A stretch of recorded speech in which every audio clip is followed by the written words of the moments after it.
आदिबोधात्मरूपा परेशा, नमो हंसनारायणा निर्जरेशा, नमो ब्रह्मदेवा वसिष्ठा श्रीरामा, नमो मारुती रामदासाभिरामा. जय जय रघुवीर समर्थ. आपल्या सगळ्यांचं आपल्या दासबोध चिंतनिका अभ्यास वर्गात स्वागत आहे. आणि आपला छान अभ्यास चालू आहे. बरेच जणांकडनं कळतंय की परत परत रेकॉर्डिंग ऐकून सगळ्यांचा अभ्यास छान चालू आहे. आणि आज आपण पुढचे दोन समास जे आहेत ते आपण घेणार आहोत. आणि आजच्या दिवशीची गंमत अशी आहे की आज जे दोघं जण आपला अभ्यास मांडणार आहेत ते दोघं जण नवरा बायको आहेत. म्हणजे ही किती छान गोष्ट आहे बघा. म्हणजे आपल्या घरचं वातावरण काय असू शकतं जेव्हा दोघंही मिळून एकत्र अभ्यास करता आहेत एका घरी, तर तेव्हा वातावरण घरचं काय असणार आहे. आणि आपल्या संस्कृतीने जणू आपल्याला या गोष्टी शिकवलेल्या आहेत की नवरा बायको एकत्र बसून ब्रह्मचर्चा करू शकतात. म्हणजे आपल्या समोर एक माहितीचं उदाहरण असं की शिवपार्वती जे आहेत, भगवान शिवशंकर आणि पार्वती, म्हणजे पार्वतीने जेव्हा गुह्य असं ज्ञान विचारलं भगवान शिवशंकरांना, तेव्हा शिवशंकर तिला एकांतवासात घेऊन गेले हिमालयामध्ये एका ठिकाणी. आणि तिकडे बसून दोघंही नवरा बायको ब्रह्मचिंतन करताहेत.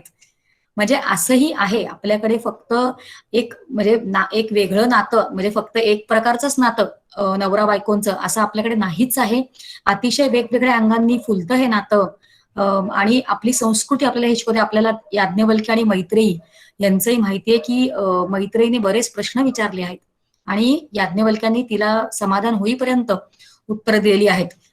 तर आपल्याला ही संस्कृती शिकवते आणि आपल्या समोर अशी छान छान उदाहरणं आहेत. आज दोघंही जण एकत्र छान अभ्यास करून तयार आहेत मला माहितीये.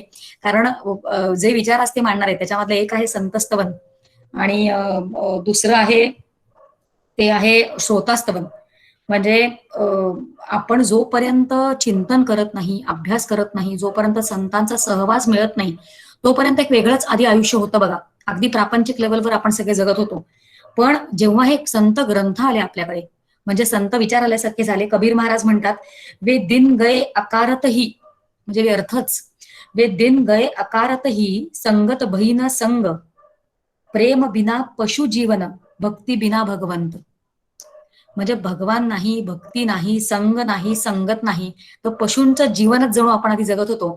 पण या ग्रंथांमुळे एक वेगळ्या प्रकारचा आपल्याला दृष्टिकोन मिळतो आहे.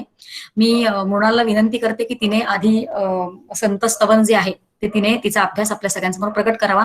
आणि एक छोटंसं निवेदन असं करायचं होतं की मागच्या वेळेला प्रश्न खूप आले होते आपले. आणि प्रश्न घेतलेच पाहिजेत, प्रश्न आलेच पाहिजेत, सगळं मान्य. पण असं होतंय की स्वतःला जे मुद्दे सुचले होते वेगळे ते बहुतेक कुठेतरी राहत आहेत.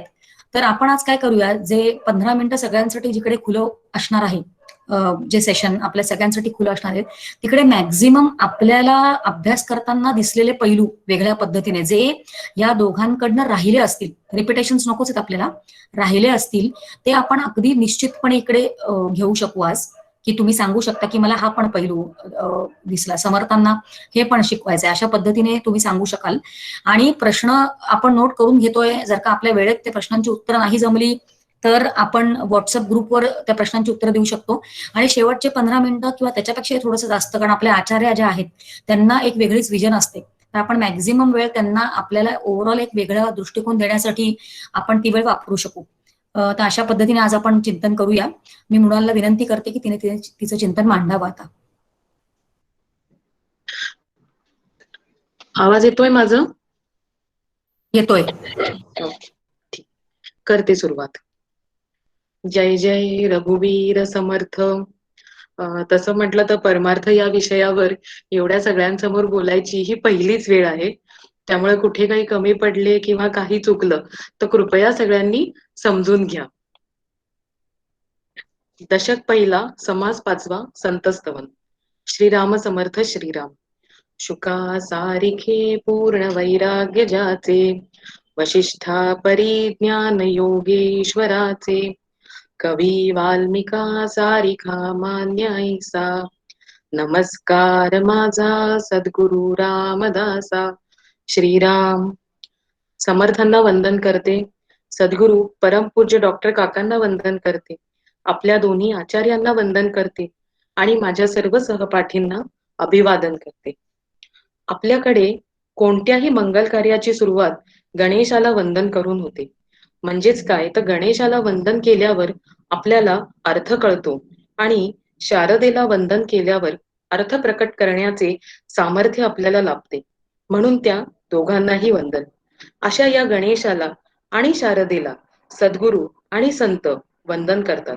अशा संतांचा व सद्गुरूंचा मोक्ष मार्गाला मोठा आधार आहे व ज्यांच्यामुळे त्या मार्गाची रहस्ये सामान्य लोकांना समजू लागतात, तर त्या संतांना वंदन. तर संत हा जो शब्द आहे ना, तो सत या धातूपासून तयार झाला आहे. सत चा अर्थ आहे सत्य, जे सर्वत्र आहे, सदा आहे आणि सम आहे, त्याला सत्य असे म्हणतात. सत्य हे कायमस्वरूपी असते, ते त्रिकालबाधित असते. तर अशा सत या शब्दापासून संत हा शब्द तयार झाला आहे. तर शमिकाताईंनीच एका आपल्या प्रवचनात सांगितलं होतं की संत दिसतात बाहेरून संत, पण ते असतात साक्षात भगवंत. तर संत हे भारतीय समाजाचे भूषण व वैभव आहेत.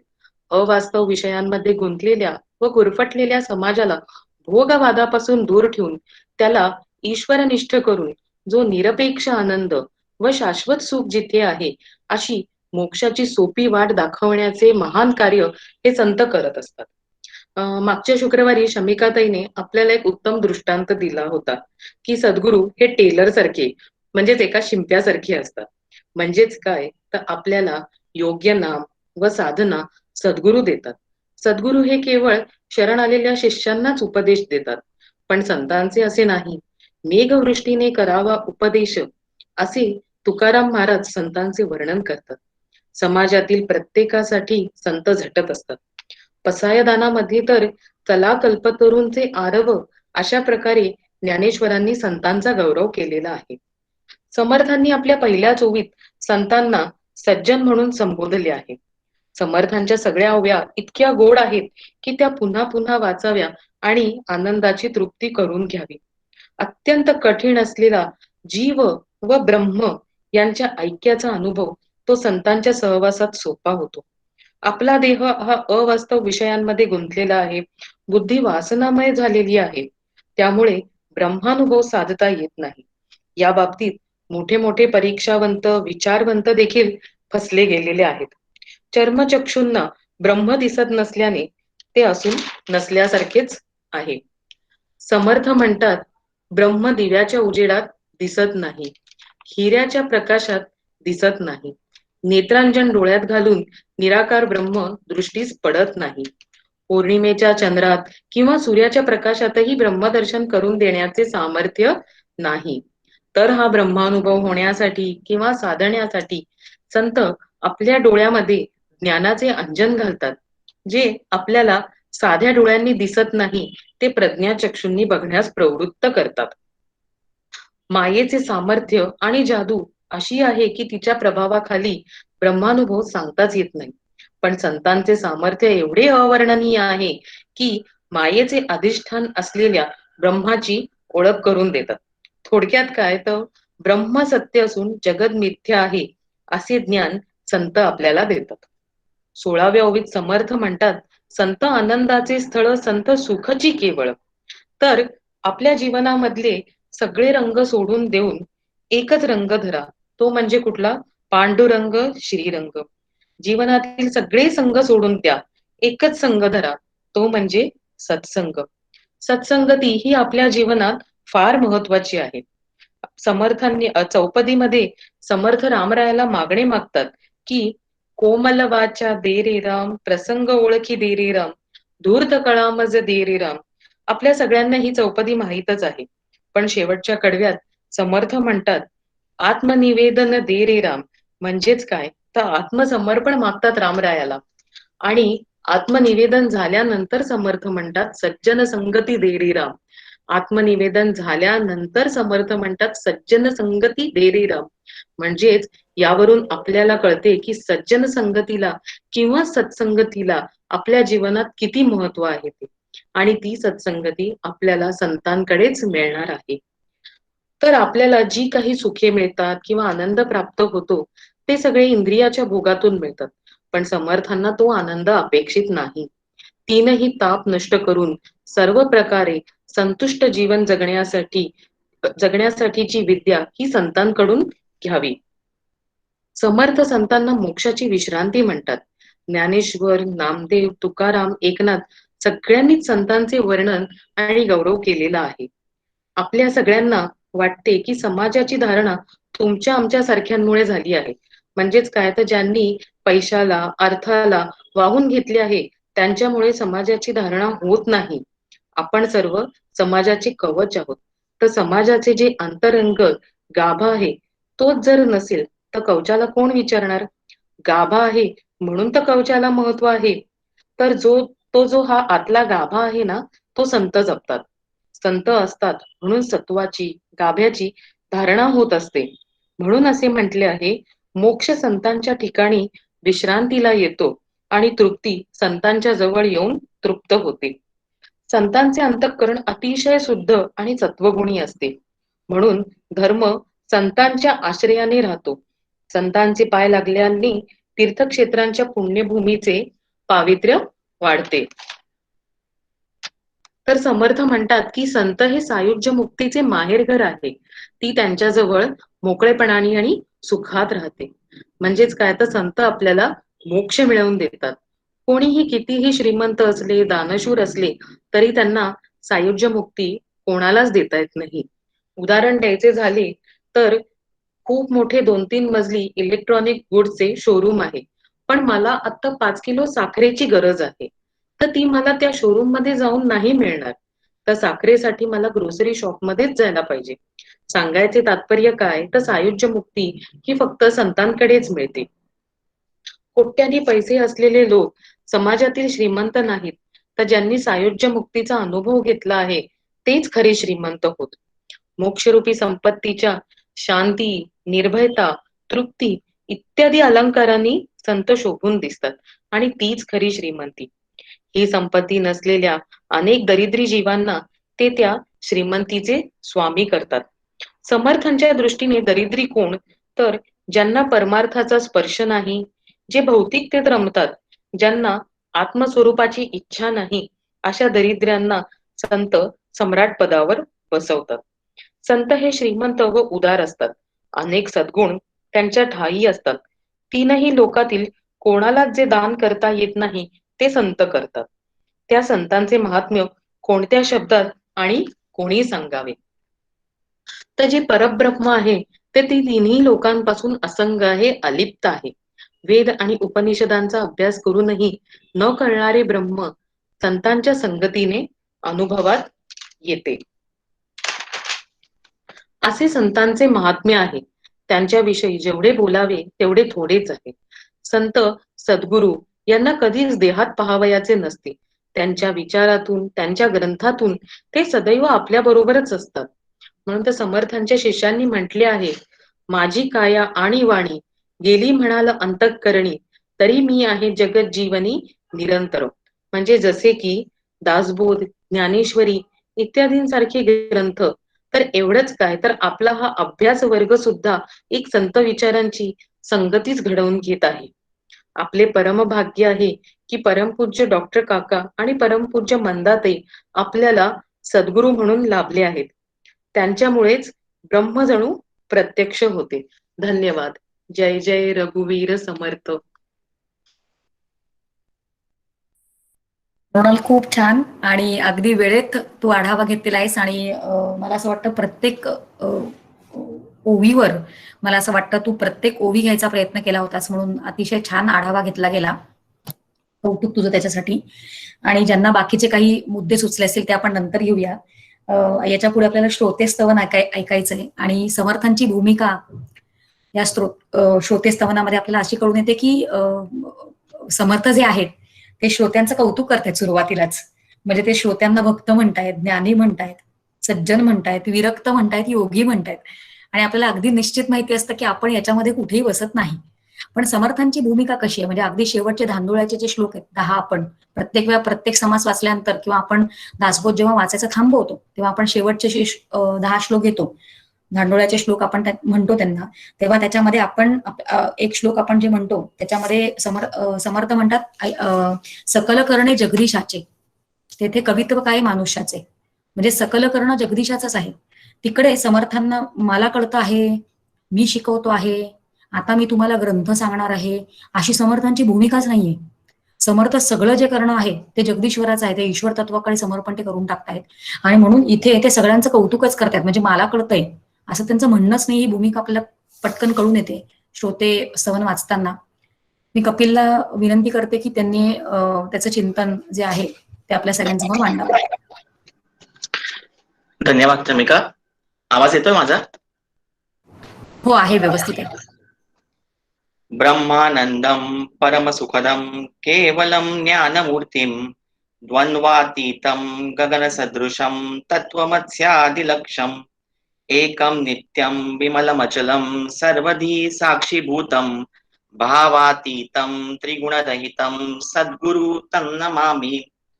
मला वाटते अंतरित्वा वसावे, तुझ्या दासबोधासी त्वा बोधवावे.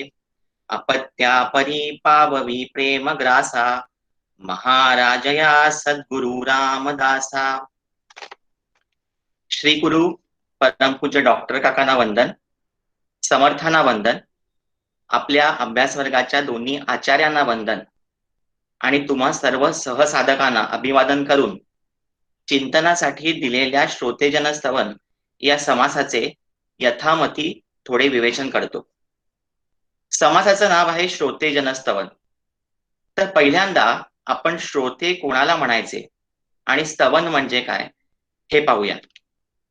श्रोता हा शब्द श्रोत्र या इंद्रियाशी संबंधित आहे. आपण म्हणतो ना, मी कानाने ऐकले, पण खरेच तसे असते का हो? तर याचे उत्तर आहे नाही. कान हा केवळ अवयव आहे, पण त्यामागे असलेल्या श्रोत्रे या इंद्रियांमुळे आपल्याला ऐकू येते. मग आता प्रश्न पडतो की मग या श्रोत्र इंद्रियाचा आणि श्रोता शब्दाचा परस्पर संबंध तो काय? तर वेदांत विषयक जीव ब्रह्म ऐक्य सांगणाऱ्या ग्रंथांचे वाचन, त्याविषयीच्या चर्चांचे सतत श्रवण आणि अंतिमतः बुद्धीचा तसाच निर्णय याच्या संस्कारातून ज्याचे श्रोत्र हे इंद्रिय तयार झाले आहे त्याला श्रोता असे म्हणावे. आता दुसरा शब्द आहे स्तवन. स्तवन म्हणजे काय? तर स्तवन म्हणजे नमन करणे, स्तुती करणे. स्तवन केल्याने स्वतःमधील गुणदोष जाणून घेण्याची, प्रसंगी स्वतःला गौणपणा घेऊन दुसऱ्याचे श्रेष्ठत्व जाणण्याची व मान्य करण्याची सवय लागते. त्यामुळे अहंकार कमी होऊन आत्मोन्नती होऊ शकते. आपल्याकडे श्रोत्रस्य भूषणम शास्त्रम असे वचन आहे. शास्त्र ग्रंथांचे सततचे श्रवण हे श्रोत्याचे भूषण आहे. श्रवणाला अनन्यसाधारण महत्व आहे. ज्या नवविधा भक्ती सांगितल्या आहेत त्यातील श्रवण ही पहिली पायरी आहे. यथार्थ श्रवणाशिवाय परमार्थात गती नाही हे खरे. सर्वसाधारणपणे श्रोत्यांचे 3 स्तर पडतात: उत्तम श्रोता, मध्यम श्रोता आणि कनिष्ठ श्रोता. जो आपले अत्यंत हित कशात आहे हे जाणतो, त्यानुसार जो श्रवण, मनन आणि आचरण करतो त्याला उत्तम श्रोता म्हणावं. उत्तम श्रोता हा अहंकार रहित असतो. दुसरा स्तर आहे मध्यम श्रोत्याचा. ज्याला हित कशात आहे याबद्दलच्या गोष्टींचे श्रवण करण्यात रस असतो, पण त्यानुसार आवश्यक तेवढे मनन वा आचरण मात्र त्याच्याकडून घडत नाही. आपल्याला सगळ्यांना ती ओवी माहितीये, स्थळ त्याग होता सवेची जाते. मध्यम श्रोता हा काहीसा या प्रकारात मोडतो. तिसरा स्तर आहे कनिष्ठ श्रोता. ज्याला स्वहिताचे ज्ञानच नसते वा त्याबद्दलचे श्रवण करण्याचे अजिबात स्वारस्य नसते. वक्त्याची केवळ टवाळी करणे, आत्मप्रौढी मिळवणे हेच ज्याचे एकमात्र काम असते त्याला कनिष्ठ श्रोता म्हणावं. ज्याचं मन हे सुपीक मातीसारखं असतं, मनावर पडणारा प्रत्येक वाक्य जो मुरवून घेतो, त्यांची योग्य चाळण करतो, योग्य विचारांचा स्वीकार आणि अनावश्यक गोष्टींचा त्याग जो विवेकाने करतो आणि त्या प्रकारचे आचरण ज्याच्याकडून घडते त्याला श्रोता म्हणावं. आता श्रवण का करायचं आणि उत्तम श्रोता कसा असतो यासाठी 3 उदाहरण मी आपल्या पुढे ठेवतोय. पहिलं उदाहरण आहे रामायणातलं. गरुड आणि काकभृशुंड ऋषी यांच्यातील गोष्ट आपल्याला सगळ्यांना ज्ञात आहे, ज्यात काकभृशुंडी ऋषींनी संपूर्ण रामायण हे गरुडाला आणि इतर पक्ष्यांना सांगितलं. आणि ती जी रामकथा काकभृशुंडी ऋषींनी गरुडासमोर आणि इतर पक्ष्यांसमोर चिंतनासाठी ठेवली, त्या चिंतनाच्या ओढीने रामाच्या प्रती असलेल्या अनन्यसाधारण भक्तीने प्रत्यक्ष भगवान शंकर हे राजहंसाच्या रूपात या रामकथा श्रवणात सहभागी झाले आहेत. आपल्याला सर्वांना माहिती आहे की जिथे जिथे रामनामाचे चिंतन चालते, जिथे जिथे रामकथा चालते, शुद्ध परमार्थांचे चिंतन केले जाते, तेथे श्री हनुमंतांसाठी वेगळे आसन मांडण्याची पद्धत आहे. कारण हनुमंत हे चिंतन भूमिकेत जाऊन श्रवण करणारे श्रोते आहेत. त्यामुळे अयथार्थ बोलणे, अयथार्थ ऐकणे आणि अयथार्थ कळणे घडू नये या भावनेतून श्री हनुमंतांची प्रार्थना केली जाते आणि त्यांना उत्तम श्रोता म्हणून समजलं जातं. श्री रामरक्षेतील रामकवचातील एक चरण आपल्याला सर्वांना परिचित आहे, विश्वामित्र प्रिय श्रुती. थोडा याचा अर्थ समजून घेऊयात आता.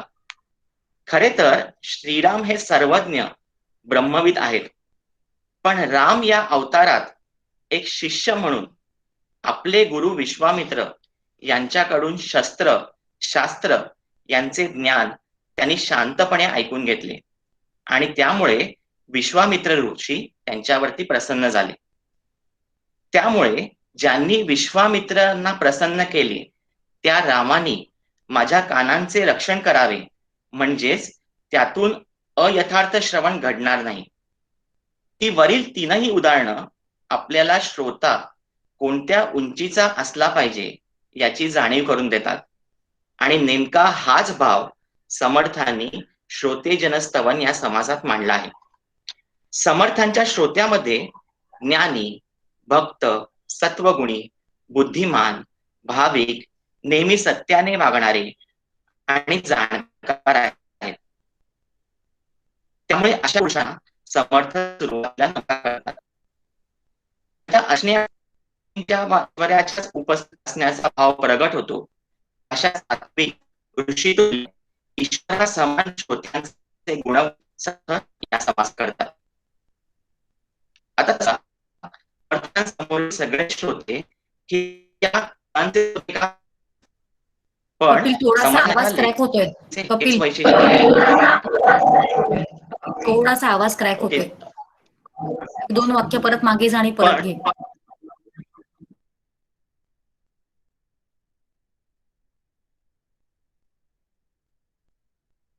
प्रगट होतो. अशा सात्विक ऋषितुल्य ईश्वरा समान श्रोत्यांचे गुणवर्णन समर्थांनी या समासात केले आहे. आता सांगा, समर्थांसमोरील सगळे श्रोते हे गुण असलेच होते का हो? पण समर्थांच्या लेखन शैलीचे हेच वैशिष्ट्य आहे की जे प्रत्यक्ष नाही आहे वा जे असणे अपेक्षित आहे ते आहे हे गृहीत धरून सांगायचे, म्हणजे त्यातून श्रोत्याला आवश्यक तो अर्थबोध होतो. श्रद्धेय मंदाताईंनी श्रोत्याची खूप सुंदर वाक्य एका प्रवचनात मांडली आहे. वक्त्याच्या मुखातून आलेले वचन वक्त्याला जे सांगायचे आहे त्याच अर्थाने ज्याला कळते त्याला श्रोता असे म्हणावे. यथार्थ वक्ता, यथार्थ श्रोता ही परमार्थ श्रवणाची मूलभूत आवश्यक गोष्ट आहे. श्रोतेजनस्तवन या समासातून समर्थ ही अशा श्रोत्याचे आणि वक्त्याचे महत्व आपल्या पुढे विशद करत आहेत. या समासातील ओवी क्रमांक 1 ते 8 मध्ये श्री समर्थांनी अर्थवादाची मदत घेऊन श्रोत्यांचे स्तवन केले आहे.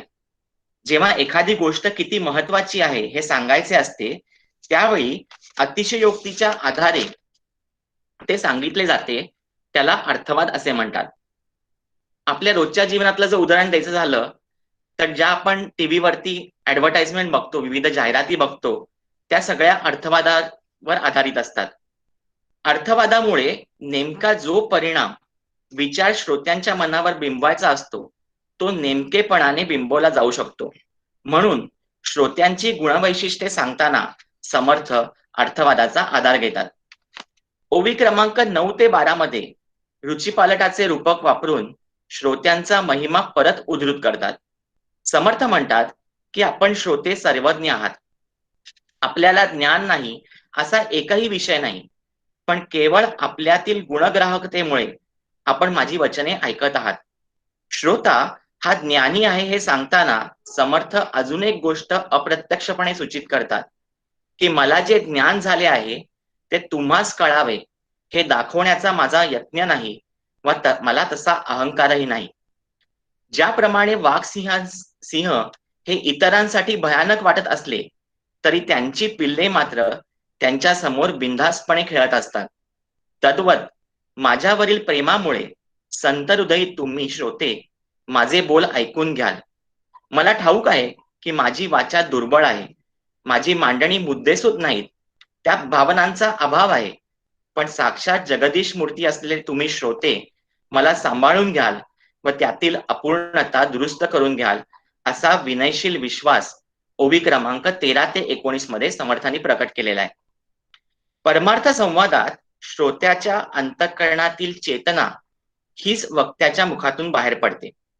वक्ता तो वक्ता नव्हे श्रोते विण या माऊलींच्या वचनाप्रमाणे मी जे काही आपल्या समोर बोलणार आहे ते तुमच्यासारख्या आत्मज्ञानी संत सज्जन श्रोत्यांच्या बळावरच हा दासभाव ठेवून ओवी क्रमांक 20 ते 23 मधून वक्ता श्रोत्यांमधील अभेद आपल्या समोर मांडतात. श्रोतेस्तवन ही केवळ औपचारिकता नाहीये. वास्तविक पाहता या समाजात श्रोत्यांचे स्तवन करीत असताना समर्थ अप्रत्यक्षपणे आपल्याला उत्तम श्रोत्यांची लक्षणे सांगत आहेत. मग हा समाज लक्षणांच्या दशकात का नाही घेतला? याचे कारण समर्थ हे उत्तम मानसशास्त्रज्ञ होते. त्यामुळे हा दासबोध जो गुरु शिष्यांचा संवाद आहे त्यातील विचारातून श्रोता आणि वक्ता यांच्यात विचार भिन्नता होऊन विसंवाद होऊ नये या भूमिकेतून अत्यंत लीन भावनेने प्रसंगी श्रोत्यांना वाजवीपेक्षा जास्त श्रेष्ठत्व देऊन समर्थांनी वक्ता श्रोता यांच्यातील अद्वैताच्या बंधाचा संवादाचा समतोल साधण्याचा प्रयत्न केला आहे. श्रद्धेय मंदाताई म्हणतात त्याप्रमाणे श्रोता आणि वक्ता या दोघांनी मिळून ब्रह्मचिंतनाचा पुरुषार्थ पूर्ण करायचा असतो. श्रोत्यांच्या अवधानाशिवाय वक्ताच्या बोलायला अर्थ नाही आणि वक्ता जर बोलला नाही तर श्रोत्यांच्या अवधानाला अर्थ नाही. दोघांची भूमिका सारखीच महत्वाची असते. नेमका याच भूमिकेतून समर्थांनी श्रोतेजनस्तवन हा समास आपल्या समोर ठेवला आहे. श्रोता आणि वक्ता यांच्यामधील द्वैत दूर करून केवळ आत्मज्ञान देणाऱ्या विषयांचे श्रवण सतत आपल्याकडून घडो, ज्या योगे समर्थांना अभिप्रेत असलेला श्रोता वक्ता श्रीराम समर्थ हा ऐक्यभाव आपल्यालाही अनुभवता येईल अशी श्री गुरूंच्या चरणी आणि समर्थांच्या चरणी प्रार्थना करतो आणि विवेचनाला विराम देतो. जय जय रघुवीर समर्थ. सद्गुरुनाथ महाराज की जय. कपिल, अतिशय छान. मला आठवतं की आम्ही 6-7 वर्षापूर्वी एका ग्रुपमध्ये अभ्यास करायचो, सगळे डॉक्टर काकांचे अनुग्रहित होतो आणि त्याच्यामध्ये एकाचं नाव होतं निनाद जोशी आणि निनादने मंदाताईंचं तो सगळी प्रवचन ऐकून तो तयार असायचा आणि त्याच्या बोलण्यामधनं कायम मंदाताईंचे तो उदाहरणं, कारण मंदाताई उदाहरणं देऊन सिद्धांत मांडतात, तो कायम मंदाताईने दिलेली उदाहरणं वापरायचा आणि आमच्या छोट्याशा ग्रुपमध्ये आम्ही त्याचं नाव ठेवलं होतं की निनाद मंदाताई गंधे. आणि आता तुझं जे तू काही छान अभ्यासपूर्ण मुद्देसूद असं जे उदाहरणं देत सांगितलंस त्याच्यावर आता मला तुझं नामकरण करावं असं वाटतंय की कपिल मंदाताई गंधे. ते इतकं छान झालेलं आहे आणि वेळेत परत तू संपवलायस अभ्यास, समास पूर्ण कव्हर केलायस, वेगवेगळी उदाहरणं दिलीस आणि छान अभ्यास प्रकट केलायस. समर्थ 20-10 मध्ये म्हणजे 20व्या दशकात 10व्या समासात म्हणतात की शुद्ध सार श्रवण म्हणजे साररूपी श्रवण करायचं आपण. शुद्ध सार श्रवण, शुद्ध प्रत्ययाचे मनन, विज्ञानी पावता उन्मन सहजची होते. म्हणजे फक्त जर उत्तम सार ते आपण श्रवण केलं तर उन्मन स्थिती, मनाचं उन्मनीकरण होणं इथपर्यंत आपण मजल गाठू शकतो जर आपण उत्तम श्रवण केलं आहे आणि त्याप्रमाणे आपल्याला विज्ञान झालं, म्हणजे ज्ञानाचं विज्ञानीकरण, म्हणजे ती सहजता जेव्हा येते, हे सगळं मुळात श्रवण चालू केल्यामुळे होतं. तर अतिशय छान, दोन्हीही चिंतनं खूप छान झालेली आहेत. आता आपण बाकी सगळ्यांसाठी ओपन अप करतोय ग्रुप, की ज्यांना वेगळे काही मुद्दे मिळाले असतील, आपण प्रश्न घेऊया नंतर, पण वेगळे काही मुद्दे तुम्हाला मिळाले असतील, कारण तुम्ही पण सगळे अभ्यास करून आला आहात. अगदी वेगळा काही मुद्दा मिळाला असेल तर ते आपण आधी घेऊया आणि नंतर आपण प्रश्नांकडे वळूया.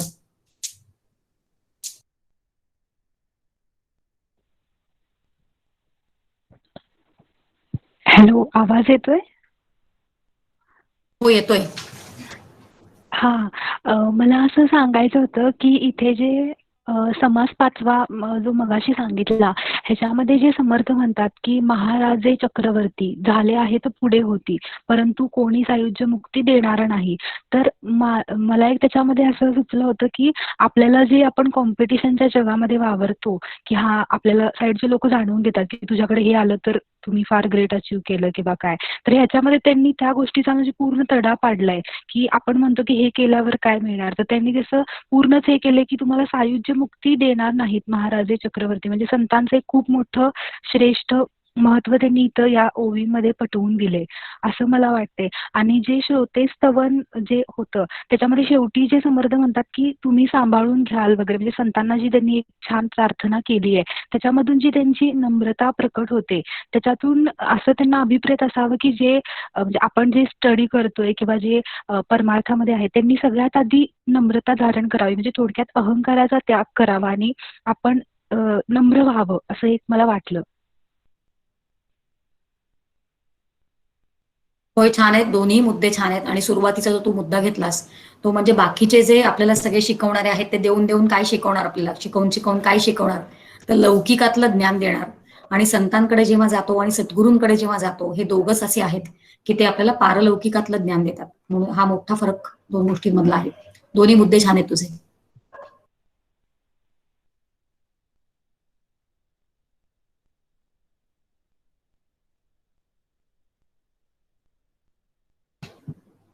अजून कोणाला काही बोलायचं आहे? नाही तर आपण प्रश्न घेऊया, आहे आपल्याकडे वेळ. शमिकाताई, हो, वैशाली बोलते मराठे. अच्छा. अ, संत स्तवनामध्ये एक 12वी ओवी त्याच्यामध्ये एक मुद्दा असा जाणवतोय की संतांच्या संगतीमुळे साधकाला स्वस्वरूपाचा अनुभव येतो आणि आत्मस्तुती त्याला स्वतःची कळू लागते. त्यानंतर संतांपाशी अखंड विश्रांती आणि कायमच्या तृप्तीचा असा अनुभव आपल्याला येतो. तर म्हणजे संत संगतीमुळे काय काय घडतं हेही या ओव्यांमधनं आपल्याला दिसून येतंय. हा एक मुद्दा मला सांगायचा होता. हो, छान आहे. आणि तो विनासायास होतो. म्हणजे एरवी आपल्याला त्या स्टेटमध्ये जायला, ती तृप्ती अनुभवायला कायम अनुभवतच नसतो आपण संतांसारखी ती स्थिती, कारण कधीतरी आपलं मन अगदी उच्च स्तरावर असतं आणि कधीतरी ये रे माझ्या मागल्या परत प्रपंचामध्ये गुरफटून जातं ते. पण कधीतरी नक्कीच आपण ते अनुभवलं असणार आहे, जेव्हा आत्मनं आपल्या वृत्तीच उठत नाहीत, जेव्हा वृत्त्या शांत असतात, तेव्हा ती तृप्ती आपण अनुभवतो. आणि घेतलाही असेल आपण अनुभव, पण संतांच्या सहवासामध्ये ते काहीच आपल्याला कष्ट करावे लागत नाहीत, विनासायास ते आपल्याला मिळून जातं. हे सांगायचं समर्थांना, बरोबर आहे. हो हो.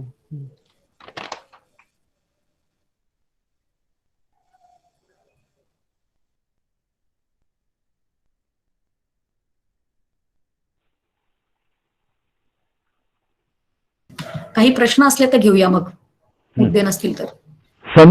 संत स्तवनामध्ये एक मुद्दा सांगतोय. होय, आवाज येतोय? हो, अगदी क्लिअर आहे. हा. संत स्तवनामध्ये संतांचं जे स्वरूप आहे याविषयी खूप छान सांगितलेलं आहे की संत सुखरूप असतात, म्हणून ते निमित्ता वाचून तृप्त असतात. संत हे आनंदाचं स्थळ आहे. हे फार महत्वाचं आहे की संतांकडे पाहून काय आत्मसात करायचंय हे नेमकेपणाने ह्या 2 वाक्यामध्ये मला वाटतं सांगितलेलं आहे. श्रीराम. हो, अतिशय योग्य आहे. कारण तिकडे सुखची केवळ हा शब्द जो वापरला तिकडे त्यांना सुखरूपता सुचवायची आहे. कारण आपण प्रपंचामध्ये सुख म्हटलं, असा शब्द फक्त सुख वापरला की तिकडे दुःख येतं. म्हणजे सुख दुःख, सुखी दुःखी असं येतं. पण तिकडे असा शब्दप्रयोग न करता समर्थांनी आनंदाचे स्थळ असा शब्द वापरला आणि आनंद जो आहे तो मराठी वाङ्मयामधला पण किती सुरेख शब्द आहे की त्याला त्याला विरुद्धार्थ अर्थी शब्दच नाहीये. कारण तो एकमेव अद्वितीय असा उभा आहे आनंद हा शब्द, की त्याला विरुद्धार्थी शब्दच नाही. आणि असे ते संत असतात, सुखरूप असतात. त्यांचं स्वस्वरूप सांगितलेलं आहे, त्यांचं स्वरूप बरोबर. सांगितलं. बरोबर आहे, छान आहे मुद्दा. बरोबर. आणखीन एक असं होतं की संत स्तवांमध्ये सगळ्यात सुरुवातीला त्यांनी असं म्हणले की संतांची संगती लाभणं म्हणजे भाग्य, अशा ह्याने त्यांनी दिले. तर मला असं वाटतं की आपण प्रॅक्टिकल जगामध्ये कसं म्हणतो की एक्सपर्ट लोकांकडून शिकावं किंवा त्यांच्या सोबत राहिलं तर आपण आपोआपच एक्सपर्ट बनतो. तर त्या टाईपमध्ये ह्यांनी जरा सांगितले. आणि जे समर्थांनी लिहिले की आत्माराम दासबोध माझे स्वरूप स्वतः सिद्ध, तर या ग्रंथामधून त्यांचं जे काही स्वरूप प्रकट होते म्हणजे एक कृपाने ते सहवास असल्यासारखं इथं प्रकट होते. हे पण एक संत स्तवनामध्ये मला असा अर्थ वाटला. छान आहे, छान आहे हा अर्थ. एक ज्ञानेश्वर महाराजांची 9व्या अध्यायातली ओवी आहे की म्हणून संवादाचा सुवावो ढळे तरी हृदयाकाशा सारस्वत बोळे. म्हणजे जर वक्त्याच्या वक्तृत्वाला श्रोत्याच्या एकाग्रतेने आणि प्रेमाने श्रवण करायचं खाद्य मिळालं तर त्या वक्त्याला स्फुरण चढतं आणि तो जे बोलतो ते ती वाक्य सिद्धांताने भरलेली असतात. आणि पुढचे 2 चरण असे आहेत की आणि श्रोता दुश्चित तरी वितुळे मांडला रस. म्हणजे जर श्रोता दुश्चित्त असेल तर जो मांडलेला रस आहे किंवा त्याने जी प्रिपेअर करून आलंय किंवा त्याला जे सांगायचंय त्याच्यात त्यालाही इंटरेस्ट राहत नाही. त्यामुळे जे श्रोत्यांचं स्तवन केलेलं आहे ती म्हणजे एक जबाबदारीच टाकलेली आहे की आधी नमस्कार केलेला आहे त्यामुळे एक एलिव्हेट होते जबाबदारी आणि मग दुश्चित्त व्हायला नको श्रोत्याने ही जबाबदारी त्यांच्यावर येऊन पडते. ते अगदी छान, छान मुद्दा आहे. अजून एक मुद्दा आता मला फक्त हातात दासबोधे म्हणून सुचला की पहिलीच ओवी समर्थांनी लिहिलेली, जयाचेनी गुह्य ज्ञान प्रगटे जनी. गुह्य ज्ञान असा शब्द वापरलाय समर्थांनी. म्हणजे गुह्य ज्ञान म्हणजे काय, गुप्त ज्ञान ज्याच्यामध्ये रहस्य आहे. आणि म्हणजे खरं म्हणजे ब्रह्मज्ञान. आता ब्रह्मज्ञान हे काय लपून ठेवल्यासारखं आहे का, ब्रह्म लपून ठेवलेलं आहे का? मंदाताईंनी एका प्रवचनामध्ये खूप छान सांगितलं होतं की गुह्य म्हणजे गुपित किंवा लपवलेलं असा अर्थ नाहीये. कारण ब्रह्म तर समोरच आहे, सगळंच ब्रह्म आहे. पण जे समोर असून पण ज्याचा आपल्याला बोध होत नाही त्याला गुह्य म्हणायचं. म्हणजे आता अलंकार आहे, समजा सोन्याचा अलंकार आहे, तर आपण सोन्याच्या अलंकाराच्या आकाराकडे बघतो, अलंकाराकडे बघतो, आपण सोनं मिसवटच करतो बघणं. म्हणजे सोन्याकडे बघायला शिकणं आणि अलंकाराकडे दुर्लक्ष करणं हे म्हणजे गुह्य ज्ञान कळण्यासारखं आहे. आणि आपण जेव्हा संतांच्या संपर्कात जातो, जवळ जातो, संगतीत जातो, तेव्हा आपल्याला गुह्य ज्ञान म्हणजे ते ब्रह्म समोरच असतं, पण नामरूपात्मक ते दृश्य जे आहे ते बाजूला सरतं आणि ब्रह्मस्वरूप सत्यत्व आपल्याला कळायला लागतं. असं गुह्य या शब्दावरून आपल्याला कळतं, ते संतांमुळे आपल्याला कळतं.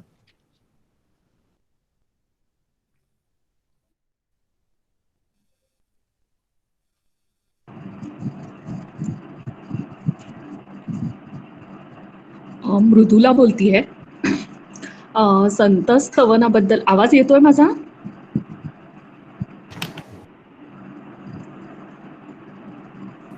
येतोय बोल तू. हा. संत स्तवनाबद्दल मला फक्त एक मुद्दा मांडायचा होता की गुरु का करावा असा अनेकांना प्रश्न असतो. तर मला असं जाणवलं की संत स्तवनामध्ये संतांच्या संपर्कात गेल्यावर किंवा संतांकडनं काय मिळू शकतं, तर गुरु का करावा या प्रश्नासाठीचं हे उत्तर पण असू शकतं. छान आहे हा विचार, छान आहे. कारण ते सगळं आपल्यासाठी ज्ञान खुलं करतात की गुरूंकडे गेलं पाहिजे, शास्त्र जे सांगतं ते सगळं खरं आहे, त्याच्यावर विश्वास ठेवावा. हे संत. आणि अजून एक काय होतं की संत आपल्याला जास्त जवळचे वाटतात कारण संत आपल्याला तसं वागवून दाखवतात. म्हणजे अवतार झाले आणि गेले, कधीचे गेले ते अवतार. ईश्वर तर त्याला सगुण आकारच नसतो. मग आपल्यापर्यंत जवळचं कोण आहे, तर आपल्या जवळचं आहे ते संत आहेत. ते आपल्यासारखा प्रपंच करून दाखवतात आपल्याला, म्हणजे डुएबल गोष्टी वाटायला लागतात आपल्याला. आणि मग आपल्याला शास्त्रावरचा विश्वास, सद्गुरूंवरचा विश्वास हा सगळा संतांमुळे होतो. छान पॉइंट आहे तुला. मी अपर्णा बोलतेय. हा प्रणाम. मला असं वाटतं की संतांमुळे आपल्या दृष्टीकडे बघणं काय त्याचे तुझा तत्व आवाज का गेला आपण अपर्णा. परत परत बोल. परत बोल अपर्णा. हा बोलते. वाटतं की संतांमुळे वेगळा आपल्याला दृष्टी की जेणेकरून आपण लाईफकडे प्रारब्धहीन किंवा आपल्याला हे भोग सर्व हा जो विचार आहे हा कुठेतरी बॅलन्स ऑफ थॉट येतं. नाहीतर आपण रियालिटीमध्ये ते असं स्वीकारतो की नाही हे सगळं माझ्याच बाबतीत होतंय. तर हा विचार थोडा बाजूला ठेवून आपण एक प्रारब्ध असतं आणि तो ब्रह्मा आहे, he is going to take care of us, हा विचार संत आपल्याला जेव्हा देतात तेव्हा तो आपल्याला हळूहळू पटायला लागतो. तोपर्यंत आपण नुसतं म्हणतात ना तरंगत असतो कशात तरी की कसं होणार आणि काय होणार ह्याच स्थितीत असतो. तर तो दृष्टिकोन जो आहे आयुष्याचा तो संतांकडून आपल्याला बऱ्यापैकी चांगल्या पद्धतीने मिळतो. हो छान. म्हणजे पुराणातल्या वांगी पुराणात असं आपण जेव्हा म्हणतो की बाबा हे फक्त ग्रंथांमध्येच लिहिलेलं असतं, पण संतांमुळे आपल्याला ते हे पॉसिबल आहे असं आपण वागलं जाऊ शकतो, असा दृष्टिकोन आपल्याला मिळतो. हो, छान आहे.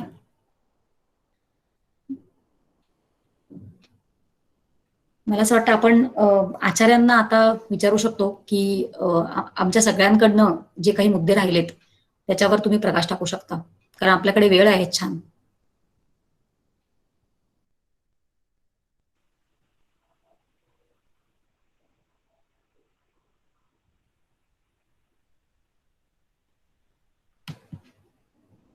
प्रश्न नंतर घेणार आहोत का आपण?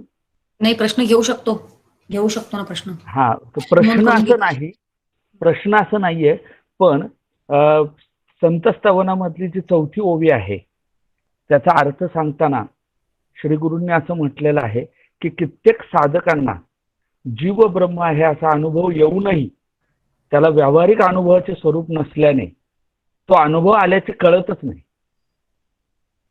या अर्थावर थोडा प्रकाश आचार्यांनी टाकावा अशी मी विनंती करतो.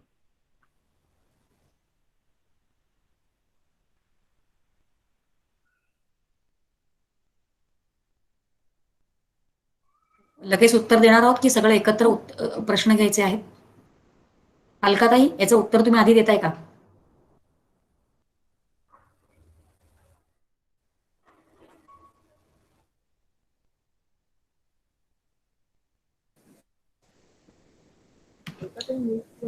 हा, अनम्यूट करावा लागेल.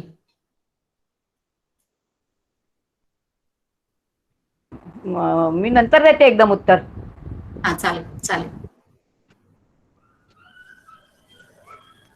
मी प्रश्न नोट करून ठेवत आहे. अजून एखादा प्रश्न आहे का कुठला? शमिकाताई, पूजा बोलते. एक प्रश्न श्रोतेजन स्तवनात 9वी ओवी त्याच्यातला दुसरा भाग, सेकंड हाफ, पदार्थ मात्रासी लक्षिले मने जयांच्या, ते जरा थोडंसं त्याच्यावरती आपण देऊ शकतो का एक्सप्लेनेशन? आणि एक थोडं म्हणजे हा पण विचार असू शकतो का असा प्रश्न होता की जे संत स्तवनात त्यांनी सांगितलं आहे समर्थांनी की इंद्रियद्वारे म्हणजे सूक्ष्म गोष्टींनीही ब्रह्म जाणू शकत नाही आपण, म्हणजे इंद्रिय प्रकाश, उजेड किंवा शब्द आणि महान गोष्टी जसं शेष असं आणि अतिसूक्ष्म बुद्धी आपल्यासाठी म्हणजे त्या सूक्ष्म ह्याच्यातूनही आपल्याला कळत नाही.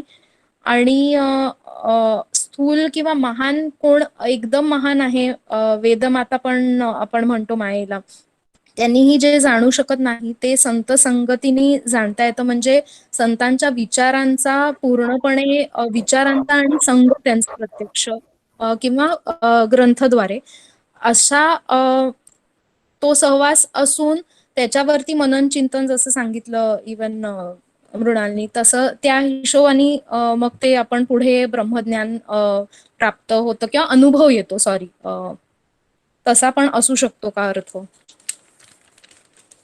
हो, घेऊया आपण, पण फक्त संतांच्या सहवासामध्ये सद्गुरूंच्या ॲब्सेन्समध्ये तो अनुभव येऊ शकत नाही. त्या अनुभवापर्यंत घेऊ शकतो किंवा त्याची आपल्याला जाणीव होऊ शकते एवढंच.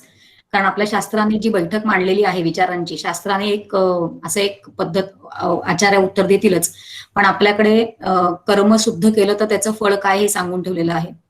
उपासना शुद्ध केली तर त्याचं फळ काय हे सांगून ठेवलेलं आहे. आणि ते सगळं आपल्या हातात येऊन पडतं की आपण उत्तम कर्म करावं, म्हणजे निष्काम कर्म करावं, त्याचं फळ आहे चित्तशुद्धी. आणि दुसरं उपासना जर चांगली उत्तम केली म्हणजे काय, मला उत्तम वाटते म्हणजे उत्तम असं नाही, तर शास्त्रांमध्ये जशी सांगितलेली आहे तशी जर निष्काम केली तर त्याचं फळ आहे चित्त शांती. म्हणजे चित्तशुद्धी आणि चित्त शांती हे आपल्या लिमिट्समध्ये येतं, आपण ते केलं पाहिजे. पण आवरण दोष काढणं हे सद्गुरूंकडेच ठेवलेलं असतं. हा विचार आपण घेतला होता मागच्या वेळेला. पण संतांच्या संपर्कामध्ये गेल्यावर काय कळतं की हे सगळं अचिवेबल आहे, हे सत्य आहे. मिथ्या बुद्धी आपली या दृश्य जगताकडे तयार होते आणि त्याचा आपल्याला दृढ म्हणजे ऍटलिस्ट दृढ बुद्धी, परोक्ष लेवलवर आपली बुद्धी तयार व्हायला लागते आणि सद्गुरूंमुळे तो आपल्याला अनुभव येतो. आणि सद्गुरू हे संत जे असतात ते सद्गुरू पण असू असतात ना. आता समर्थ रामदास स्वामी जे होते ते संत पण होते आणि सद्गुरू पण होते, राईट. पण सगळे सद्गुरू हे संत असतातच, पण सगळे संत हे सद्गुरू नसतात. म्हणजे संत आहेत ते, अनुभव घेतलेला आहे, पण सद्गुरू पद त्याने स्वीकारलाच आहे असं नसतं. हा एक डिफरन्स असतो. ओके. सगळे सद्गुरू हे संत असतातच, कारण सत वर ते आरूढ असतात सगळे सद्गुरू. पण सगळे संत हे सद्गुरू असतात असं नाही. म्हणजे आपण आता संत स्तवनामध्ये जेव्हा म्हणतोय की त्यांच्या जवळ गेल्यानंतर आपल्याला अनुभवच येणार, त्या अनुभव परोक्ष लेवलवर आपल्याला हे कळणार आहे. असं कळणार की ब्रह्म नावाचं जे सांगितलंय शास्त्रामध्ये ते असंच आहे आणि दृढ आपली बुद्धी तयार व्हायला लागते.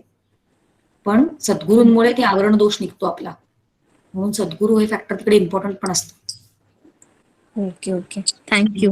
फक्त संतांच्या सहवासामध्ये गेल्यानंतर ते होणार नाही, पण संतांचं कौतुक केलं, कारण संत हे मोठ्या मासला एकत्र काय ते मोठ्या लेवलवर ते काम करत असतात, जास्त लोकांना एका वेळेला प्रभावित करत असतात, म्हणून त्यांची कामगिरी मोठी आहे.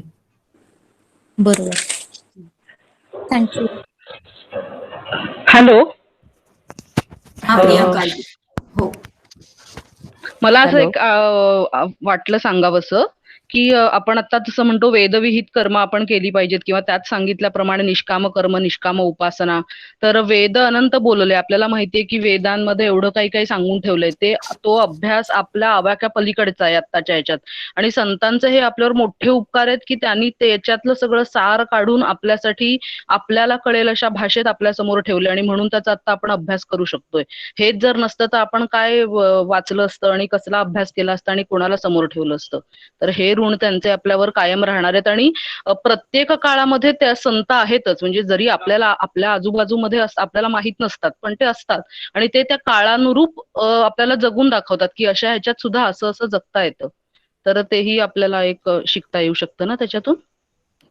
खूपच सुंदर मुद्दा आहे. म्हणजे वेद अनंत बोलिला आणि त्यांनी ते वाङ्मय, संतांचं जे वाङ्मय तयार झालं ते वेदांना जे सांगायचं त्याच्या बाहेरचं नाहीच आहे, पलीकडलं नाहीच आहे. खूपच छान त्यांनी त्यांचं वाङ्मय, आणि त्याच स्वरूपाने संतांचा संघ आपल्याला मिळत असतो.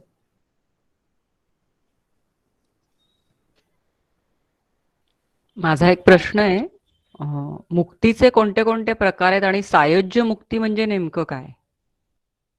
मला असं वाटतं की आपण मागच्या घेणार होतो की आई खूप छान उत्तर देईल ते 4 मुक्ती कुठल्या आहेत ते, आणि सायुज्य म्हणजे शेवटची, कारण 3 आधीच्या त्या मुक्ती नाहीच आहेत. आई देईल उत्तर, छान देईल आई त्याचं उत्तर. माझा पण हाच प्रश्न होता ऍक्च्युली. संत स्तवनामध्ये 19 आणि 23व्या ओवीमध्ये सायुज्य मुक्तीचं हे आलेलं आहे. तर सायुज्य मुक्ती म्हणजे नेमकं काय?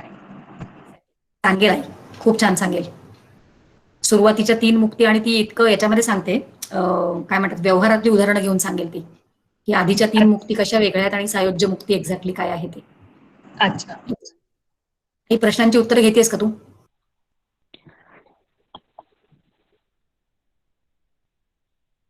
माधुरी बोलते का विचारे? माधुरीला सांग आधी बरं. माधुरी मावशी.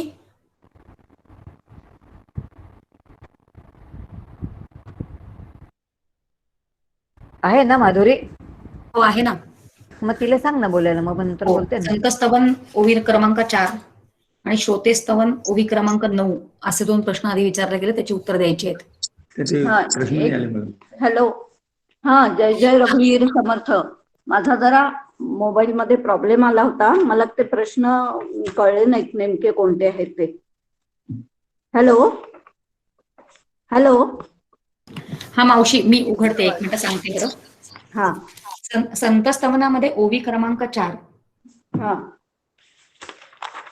जेथे परीक्षावंत थकले, म्हणजे परीक्षावंत जे असतात, म्हणजे त्यांना कित्येक साधकांना जीव ब्रह्म आहे असा अनुभव येऊनही त्याला व्यवहारिक अनुभवाचे स्वरूप नसल्याने तो अनुभव आल्याचे त्यांना कळत नाही. याच्याबद्दल थोडं जास्त स्पष्टीकरण द्यायला सांगितलेलं आहे. बर. हा, जय जय रघुवीर समर्थ. आधी आपण थोडस बघूया संत आणि सद्गुरू यांच्या संदर्भामध्ये. मागे तू सांगितलंस की एक सद्गुरू जे आहेत ते टेलर आहेत आणि संत जे आहेत तर ते रेडीमेड कापडाचं दुकान आहे. हा जसा एक दृष्टांत मंदाताईने दिला होता, तसाच आणखीन एक दृष्टांत मंदाताईने दिला होता. तो असा होता की सद्गुरू जे असतात ते शिकवणी घेणारे शिक्षक असतात आणि संत जे असतात ते संपूर्ण वर्गामध्ये सामान्यपणे सगळ्यांना समजेल या भाषेत सांगणारे शिक्षक असतात. तर आता या दोन मध्ये फरक असा आहे की संत जे आहेत ते सर्वसामान्यांना सांगतात, पण त्यातले जे काही विद्यार्थी आहेत की ज्यांना काही अडचणी आहेत किंवा तो विद्यार्थी कुठपर्यंत पोहोचलेला आहे आणि त्याला आता त्याच्या पुढे कशा पद्धतीने न्यायचं हे खास शिकवणी घेऊन जे शिकवतात त्यांना सद्गुरू असं म्हणतात. तर अशा पद्धतीने सद्गुरू आणि संत, वास्तविक पाहता मागच्या समासामध्ये सद्गुरूंचं वर्णन झालेलं आहे आणि पुन्हा आता संतांचं वर्णन समर्थ करतायत. तर सद्गुरू आणि संतांमध्ये नेमका काय फरक आहे? तर संत जे आहे ते सर्वसामान्यांना परोक्ष ज्ञान देतात आणि सद्गुरू जे आहे ते अपरोक्ष ज्ञानाची अनुभूती देतात. हा फरक संत आणि सद्गुरू या दोघांमध्ये असल्यामुळे सद्गुरू जे आहेत ते प्रत्यक्ष अनुभव देतात. तो नेमका अनुभव म्हणजे काय हे त्यावेळेसच, ज्यावेळेस सद्गुरू आपल्याला अनुग्रह देऊन तो अनुभव देतात त्यावेळेस ते कळतं. पण तशा प्रकारचा अनुभव जर का सद्गुरूंनी दिलेला नसेल, पण साधकाने सातत्याने प्रयत्नशील राहून साधना करून त्याला जर का त्या ठिकाणी तो अनुभव येऊन गेलेला असेल, तर कारण त्याला व्यावहारिक अनुभव जे येत असतात त्या व्यावहारिक अनुभवाचं स्वरूप नेहमी व्यावहारिक अनुभव हा इंद्रियांच्या माध्यमातून येतो. पण हा जो काही अनुभव आहे, आध्यात्मिक अनुभव जो आहे, जो आत्मज्ञानाचा अनुभव आहे, तो इंद्रियांच्या माध्यमातून येत नाही आणि त्यामुळे मग तो व्यावहारिक अनुभवाचं स्वरूप त्याला नसल्यामुळे आपल्याला अनुभव येऊन गेलेला आहे. कदाचित एखाद्या वेळेस त्याला एक क्षणभर, एक सेकंदभर अशा पद्धतीचं नाम घेता घेता त्या ठिकाणी तो अनुभव येऊन जाण्याची शक्यता नाकारता येत नाही. पण तोच तो अनुभव आहे हे मात्र त्याला ते कळू शकत नाही. आणि म्हणून 4थ्या ओळीमध्ये समर्थ असं म्हणतात की जेथे परीक्षावंत ठकले नातरी डोळसची अंध झाले, पाहत असताची चुकले निज वस्तूची. म्हणजे त्यांना तो कदाचित अनुभव येऊन गेलेला असू शकतो, कारण नाम घेता घेता जेव्हा नाम पण गळून पडतं आणि नाम गळून पडून स्वतःचाही विसर त्या ठिकाणी होऊन जातो की मी नाम घेतोय, ही जी जाणीव आहे ही जाणीव सुद्धा जेव्हा नाहीशी होऊन जाते तर तेव्हा त्याला तो कदाचित सेकंदभर अनुभव आलेला असतो, पण त्याला तो अनुभव म्हणजे हा आध्यात्मिक अनुभव आहे किंवा तोच आत्मप्रचितीचा अनुभव आहे हे माहीत नसल्यामुळे तो त्या ठिकाणी त्याला ते कळत नाही.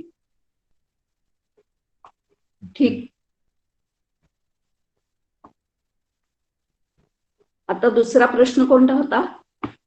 हो, श्रोते स्तवनामध्ये 9वी ओवी, पदार्थ मात्रासी लक्षिले. मने ज्यांच्या दृष्टी ही जी काय आठवते पदार्थ मात्र. हा हा, ठीक आहे ठीक आहे.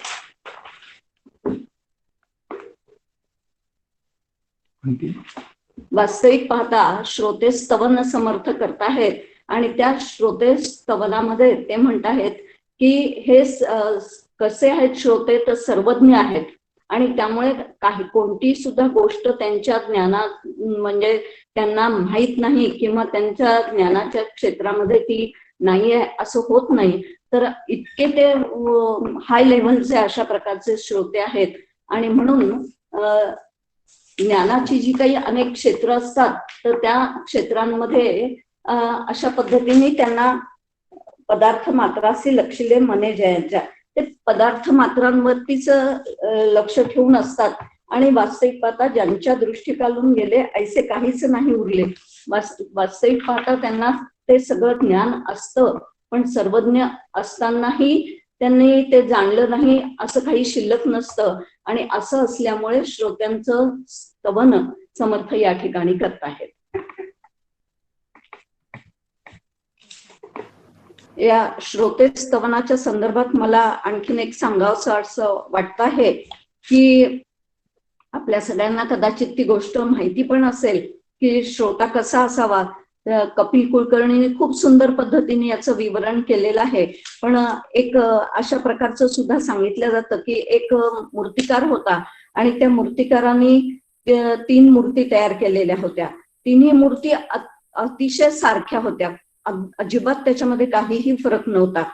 पण त्या मूर्तिकारांनी सांगितलं की ह्या पहिल्या मूर्तीची किंमत जी आहे ती 100 रुपये आहे, दुसऱ्या मूर्तीची किंमत 200 रुपये आहे आणि तिसऱ्या मूर्तीची किंमत मात्र 500 रुपये आहे.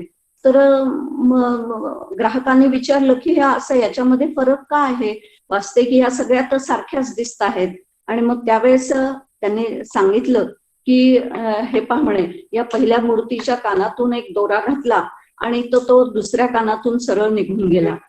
दुसरी मूर्ती जी आहे याचा अर्थ काय की तो कानाने श्रवण करतो पण श्रवण केलेलं दुसऱ्या कानाने सोडून देतो. तर दुसरी मूर्ती जी काही आहे ती दुसरी मूर्ती की कानातून दोरा घातला पण तोंडातून तो बाहेर पडला, म्हणजे तो श्रवण करतो आणि बोलून मोकळा होऊन जातो. म्हणून याची किंमत 200 रुपये आहे. आणि तिसरी जी मूर्ती होती तर तिसरी मूर्ती जी आहे तर ती त्या ठिकाणी कानातून दोरा घातला आणि तो बाहेर निघालाच नाही, तर तो त्या ठिकाणी हृदयाच्या ठिकाणी जाऊन बसला तो दोरा. तर अशा पद्धतीने जो श्रवण करतो आणि ते श्रवण केलेलं सार आणि असार शोधून त्यातलं सार हृदयामध्ये साठवतो आणि असार जे आहे ते त्या ठिकाणी तो बाजूला टाकतो. तर हे जे काही आहे ही तिसरी मूर्ती आहे आणि हे म्हणून तिसरी मूर्ती जास्त महाग आहे. सांगण्याचं तात्पर्य एकच आहे की अशा पद्धतीने श्रवण असावं की ते हृदयात साठवल्या जावं. मुरारी बापूंनी श्रवण करतानाचे बुद्धीचे 8 प्रकारचे अंग एकदा सांगितले होते. ते बुद्धीचे 8 प्रकारचे अंग त्यांनी असं म्हटलं की पहिलं अंग जर आहे की श्रवण तर करावंसं वाटतं पण श्रवणाला जावंसं वाटतं, म्हणजे नुसतं करावंसं वाटणं ही पहिली पायरी आहे. दुसरं ते बुद्धीचं अंग असं सांगतात की प्रत्यक्ष श्रवणाला जाऊन बसतो म्हणजे श्रवण करतो, हे दुसरं अंग आहे. तिसरं अंग आहे की श्रवणाला जाऊन बसतो आणि एकाग्रतेने ऐकतो. अतिशय एकाग्रतेने, नाही तर पुष्कळदा श्रवण केलं जातं पण श्रवण करताना तिथे लक्ष नसतं. तर म्हणून तिसरं अंग त्यांनी सांगितलं की श्रवण करतो, श्रवणाला येऊन बसतो पण एकाग्रतेने ऐकतो. चौथं त्यांनी श्रवण सांगितलं की जे ऐकलं आहे ते ग्रहण करतो, त्यातलं योग्य काय ते साठवतो आणि अयोग्य काय ते सोडून देतो, म्हणजे चिकित्सा न करता सार तेवढं घेण्याची क्षमता त्याच्याजवळ असते. 5वं जे त्यांनी अंग सांगितलं श्रवणाचं, म्हणजे श्रोता कसा असावा त्या संदर्भातलं, की त्यांनी ते पुन्हा पुन्हा मनात घोळवायचं, म्हणजे धारण करायचं, आतमध्ये ते धारण करता येणं, अर्थात म्हणजे मनन करणं किंवा रवंथ करणं. 6वं अंग सांगितलं की त्याचा आता मग ध्यास लागतो, त्याला त्या गोष्टीचा ध्यास लागतो. आणि मग 7वं अंग की समजा ते त्यातलं काही आपल्याला समजलं नसेल तर ते सद्गुरूंकडून गूढार्थतेने आणखीन त्याचा गूढार्थ समजावून घेणं, हे 7वं त्याचं अंग आहे. आणि त्याचं 8वं अंग त्यांनी सांगितलं होतं की ती गोष्ट तो जीवनात उतरवतो, म्हणजे आचरणात आणतो. खऱ्या अर्थाने जेव्हा तो ती आचरणात आणतो खऱ्या अर्थाने तेव्हा ते श्रवण पूर्ण झालेलं असतं.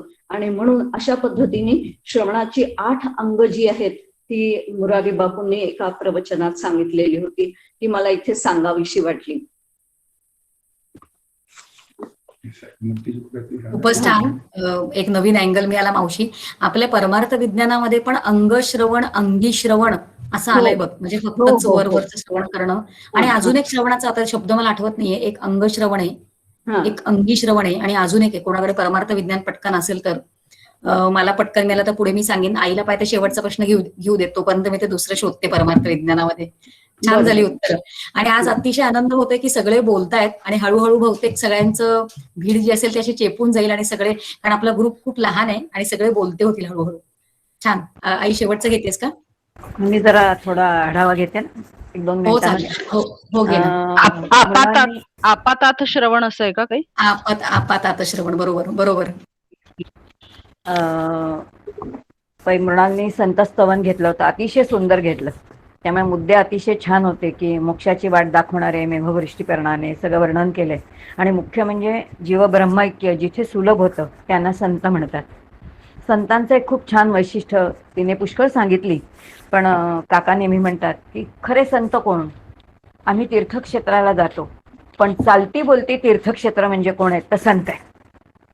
तीर्थक्षेत्राला जाण्याची तिथे गरज नाही, उलट जे तीर्थक्षेत्र आपल्या घरी येतं आणि आपल्याला शिकवतं ते संत आहेत. आणि म्हणून संत ही चालती बोलती तीर्थक्षेत्र, असा एक खूप सुंदर विचार काकांनी अनेक वेळेला मांडलेला आहे आणि तो मला सांगावासा वाटला. संत जे काही आहेत आपण एकंदर म्हणतो की तसं ते सद्गुरू आणि संत ह्यातला फरक अनेक जणांनी सांगितला.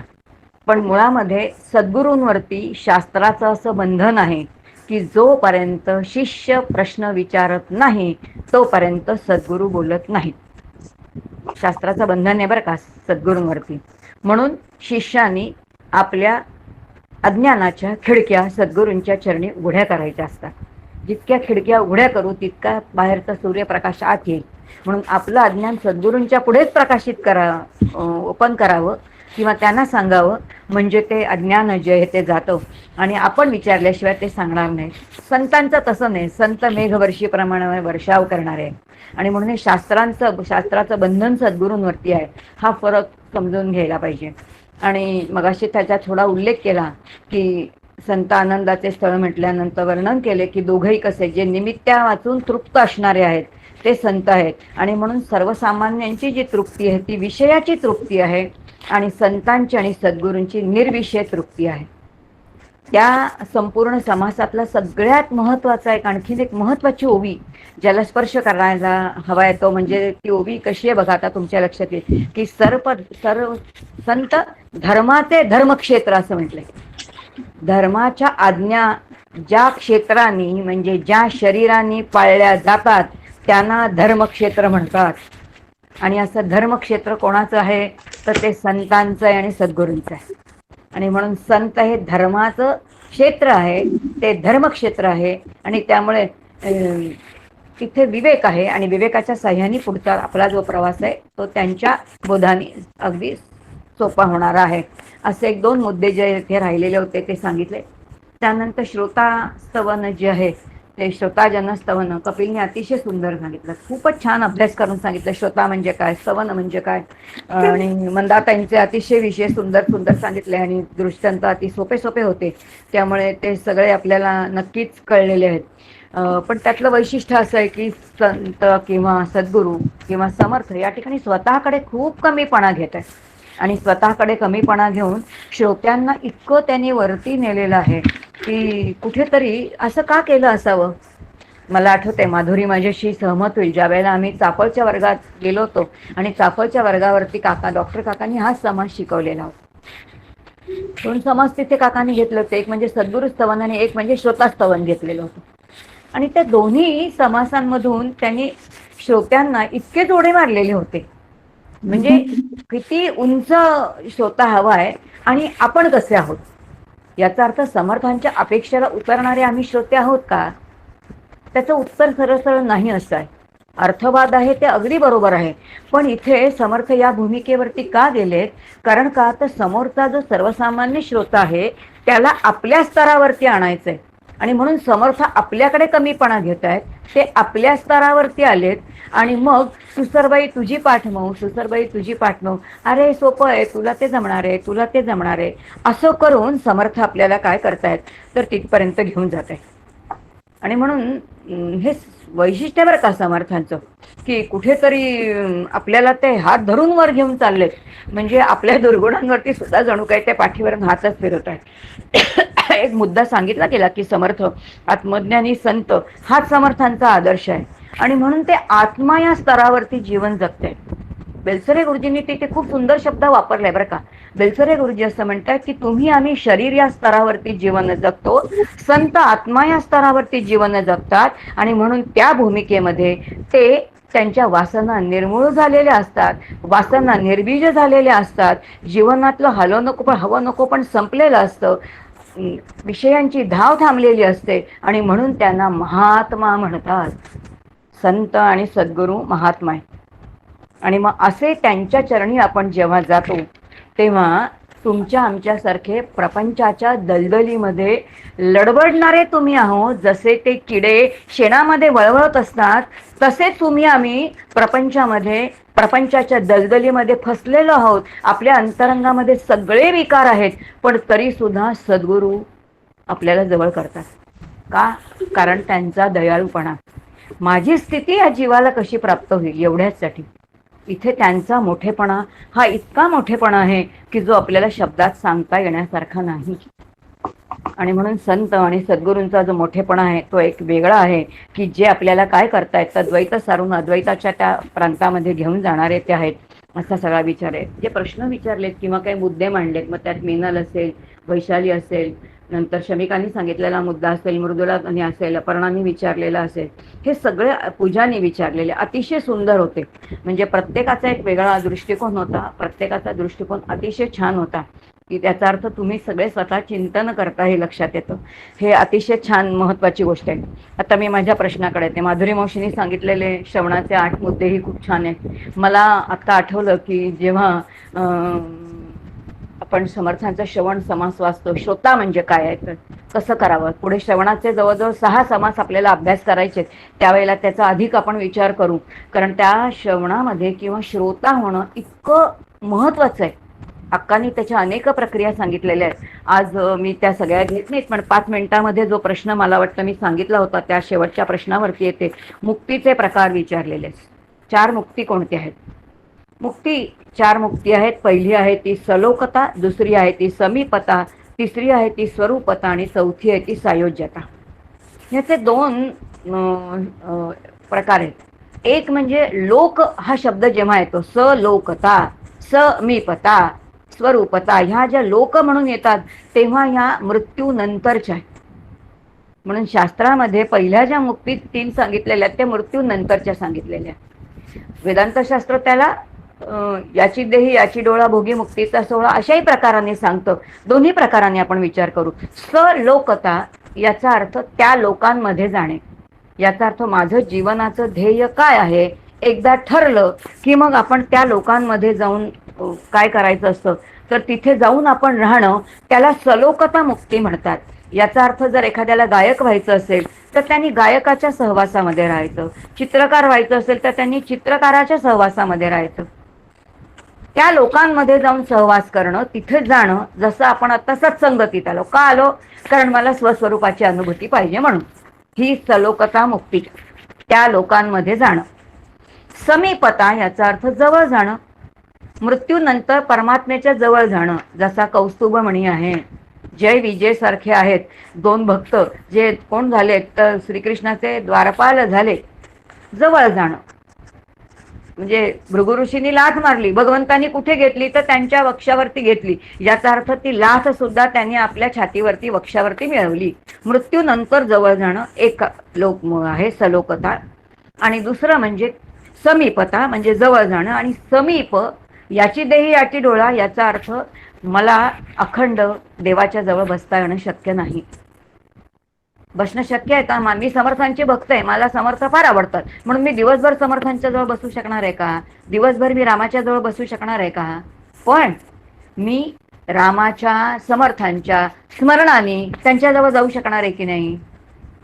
समीप, सामिप्य. आता ज्याच्या जवळ जायचंय ते माझ्या जवळच आहे, पण तिथं सामिप्य साधतो का आपण? उपवास त्याच्यासाठी, उपनिषद त्याच्यासाठी. जे माझं जवळ सामिप्य आहे त्याच्या जवळ जाण्यासाठी ते आहे. ती समीपता मुक्ती आहे. तिसरी आहे स्वरूपता, ज्याचं उपासना आपण करतो. शास्त्र असं म्हणतं 12 वर्ष जर कमीत कमी एक तप एकाच दैवताची उपासना केली असेल तर तेच रूप प्राप्त होतं. मृत्यूनंतरही तेच रूप प्राप्त होतं. गोंदवल्याला एक आजोबा आहेत, ते महाराजांसारखेच दिसतात. लोक त्यांना बघितलं की महाराज म्हणून नमस्कार करतात. आज जवळजवळ 90च्या घरामध्ये आहेत आणि आज जवळजवळ किती म्हणजे त्यांच्या वयाच्या 20 वर्षापासून ते तिथे राहत 71 वर्ष झाले. महाराजांशिवाय काही बोलत नाहीत. महाराजांसारखंच रूप प्राप्त झालं. स्वरूपता, ह्या तीनही लोक असणाऱ्या मुक्ती म्हणजे इथे साधकांनी बघायचंच नाही. सायोज्यता मुक्ती, सहशी युज, युज म्हणजे जोडणे, म्हणजे जीवाचं सहाशी म्हणजे परमात्म्याशी ऐक्य जोडणं, ती सायोज्यता मुक्ती. ती याची देही याची डोळा. परमात्म्यामध्ये आणि माझ्यामध्ये काय समानाधिकरण आहे? सहा कसा आहे? सहा सच्चिदानंद स्वरूप असेल तर मीही सच्चिदानंद स्वरूप आहे. ते सद्रूप आहे तर मीही सद्रूप आहे. म्हणून मला सतत मी असावं असं वाटतं. माझ्या अस्तित्वाची दखल लोकांनी घ्यावी अशी वाटते. का घ्यावीशी वाटते? कारण सच्ची प्रेरणा माझ्यामध्ये आहे. आयुष्यभर दिवसभर सकाळी उठल्यापासून रात्रीपर्यंत मला सतत काहीतरी जाणायचं असतं. मी TV बघते, मी पेपर वाचते, मी काय आणखीन ग्रंथ वाचते, मी कोणाशी बोलते, फोन करून मैत्रिणीला हे विचारते, हे सांगते, ते सांगते. सगळी प्रेरणा काय आहे? ज्ञान मिळवण्याची. कारण ज्ञान हे माझं स्वरूपच आहे. ही सहज असणारी प्रेरणा आहे. सच्चित आनंद, अखंड सुखाची इच्छा आहे. का आहे? त्या 3 प्रेरणा आपल्यामध्ये आहेत. आणि तसाच कोण आहे? 6 म्हणजे तो परमात्मा आहे किंवा ते ब्रह्म आहे. या ब्रह्माशी या जीवाचं ऐक्य साधणं, त्याच्याशी त्याला सतत जोडणं, मग ते विचाराने जोडणं, मननाने जोडणं, चिंतनाने जोडणं, लयचिंतन करणं, नामसाधनेने करणं, तत्वचिंतनाने करणं, काही करणं, पण ते अखंड करणं, त्याला सायोज्य मुक्ती म्हणतात. आणि म्हणून साधकांनी सायोज्य मुक्तीकडेच लक्ष ठेवावं. बाकीच्या 3 मुक्ती ज्या आहेत त्या सोडाव्यात.